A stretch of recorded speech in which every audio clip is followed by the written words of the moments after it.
ლარი დოლარსა და ევროსთან მიმართებით 3 თეთრით გაუფასურდა ეროვნული ბანკის ინფორმაციით დოლართან მიმართებით ის 2.57%-ს გადასცდა, ევროსთან მიმართებით კი 2.79%-ს. ჩვენ ვეცდებით მოვისმენთ მოსაზრება რა პროცესთან გვაქვს საქმე. ვასილ დრევიშვილი ფინანსისტია ხაზზე. საომშვიდობისა ბატონო ვასილ, მადლობა გადაცემაში მონაწილეობისთვის.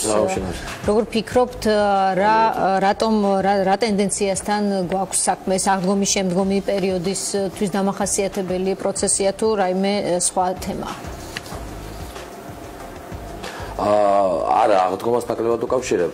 ნახეთ, პირველ რიგში ალბათ ჯერჯერობით ნაადრევია რამე დასკვნის გაკეთება, ვინაიდან მხოლოდ ერთი დღის ეფექტია, შევხედოთ ხვალზე რა მოხდება, ვინაიდან თქვა არაფერი ისეთი განსაკუთრებული არ მოხდარა, თუმცა ნიშანდობლივია, რომ ლარი გაუარესდა არა მხოლოდ ევროსთან და დოლართან მიმართებაში, არამედ ყველა ვალუტასთან მიმართებაში, მათ შორის სხვა სავაჭრო პარტნიორების ვალუტასთან მიმართებაში, მაგალითად როგორც აზერბაიჯანი, თურქეთი თუ რუსეთი.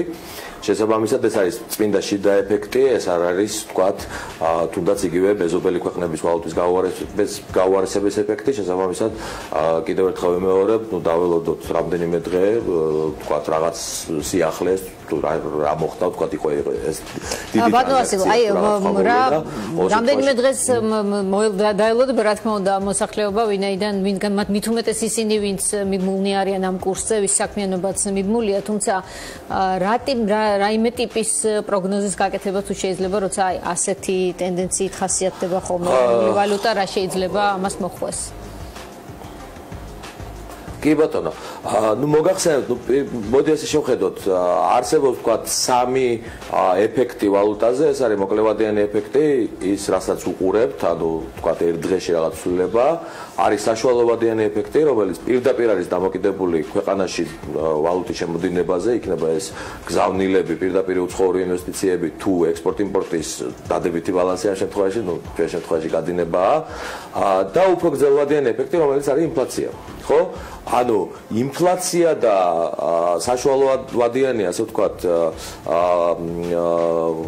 ფაქტორები სამწუხაროდ ლარის სასარგებლოდ არ მუშაობს ჯერჯერობით. თუ რა თქმა უნდა რაღაც მნიშვნელოვანი ვალუტის შემოდინება არ გვექნება. მოკლევადიანს მე მართალი გითხრათ არ უყურებ, ანუ თუნდაც იგივე ვთქვათ ორი თეთრით გაუარესება კურსის, რა თქმა უნდა ძალიან ცუდია, თუმცა თუ შევხედავთ ერთი თვის ეფექტის, ვთქვათ, ერთი თვის განმავლობაში, ვთქვათ, მნიშვნელოვანი გაუარესება პირიქით მე მგონი ოდნავ გამყარდა ლარი. ძალიან დიდი მადლობა ვასილ დრევიშვილს, ფინანსისტს, რომელმაც ძალიან მოკლე განმარტება გაგვიკეთა, თუმცა მნიშვნელოვანი ვფიქრობ ლარის დღევანდელ კურსთან დაკავშირებით.